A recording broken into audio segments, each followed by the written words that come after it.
వికారాబాద్ జిల్లా బంట్వారం గ్రామానికి చెందిన మైసల్ల జయమ్మ దివ్యాంగురాలు పూర్తిగా నడవలేదని పరిస్థితి. జయమ్మ భర్త యాగు నాగప్ప అనారోగ్యంతో సోమవారం మరణించారు. ఈ విషయం తెలుసుకున్న భారత వికలాంగుల హక్కుల పరిరక్షణ సమితి రాష్ట్ర ప్రధాన కార్యదర్శి కావలి నర్సింలు మైసగల్ల జయమ్మ కుటుంబాన్ని నేరుగా వెళ్లి పరామర్శించారు. ఈ సందర్భంగా ఆయన మాట్లాడుతూ జయమ్మ సదరం సర్టిఫికేట్ డాక్టర్స్ 5 సంవత్సరాల వ్యాలిడిటీ ఇచ్చారు. తర్వాత రెన్యువల్ కు వెళ్తే ఇబ్బందులు పెట్టారని జయమ్మ మరియు కుటుంబ సభ్యులు బోరున విలిపించారు. జేఎంకు కూడా ఇల్లు కూడా లేదని, శిథిలావస్థలో ఉందని వెంటనే వికారాబాద్ ఎమ్మెల్యే స్పందించి జేఎంకు దివ్యాంగుల పెన్షన్ పునరుద్ధరించేలా సంబంధిత డిఆర్డీఏ అధికారులకు ఆదేశాలు జారీ చేయాలని, అదేవిధంగా జేఎంకు ఇందిరమ్మ ఇల్లు మంజూరు చేసి ఆమెకు ప్రభుత్వం నుంచి ఆర్థిక సహాయం అందేలా కృషి చేయాలని విజ్ఞప్తి చేశారు. ఈ కార్యక్రమంలో బీవీహెచ్పీఎస్ మండల అధ్యక్షులు రాచయ్య, కుటుంబ సభ్యులు తదితరులు పాల్గొన్నారు. అందరికీ నమస్కారం. నా పేరు కావలి నరసింహులు. నేను భారత వికలాంగుల హక్కుల పరిరక్షణ సమితి రాష్ట్ర ప్రధాన కార్యదర్శిని.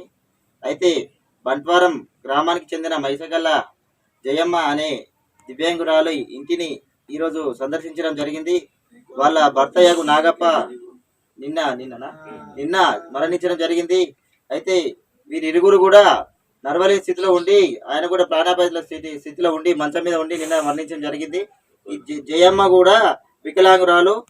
గతంలో 5 సంవత్సరాలు వీళ్ళకు సదరం సర్టిఫికేట్ ఇచ్చింది. 5 సంవత్సరాల తర్వాత రెన్యువల్కి వెళ్తే డాక్టర్స్ రెన్యువల్ చేయలేరని చెప్పి జయమ్మ గారు చెప్పడం జరుగుతుంది.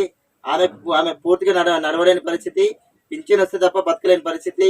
ఆమె ఇల్లు కూడా చాలా ఘోరంగా ఉంది.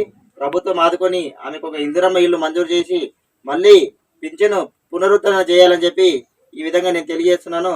ఈమెకు కుటుంబ పెద్ద కూడా కోల్పోయింది కాబట్టి ఆమెకు ఆడపిల్లలు ఉన్నారు. ఆడపిల్లల పరిస్థితి కూడా ఘోరంగా ఉంది. ఇంత ఇరుకుటంలో ఉంటున్నారంటే అసలు ప్రభుత్వం ఏం చేస్తుంది? ఇలాంటి వాళ్ళకి ఇందిరమ్మ ఇల్లు ఇవ్వాలని చెప్పి నేను తెలియజేస్తున్నాను. పింఛను కూడా పునరుద్ధరించి ఆమెకు ఆర్థిక సాయం అందించి పింఛను చేయగలని చెప్పి నేను తెలియజేస్తున్నాను.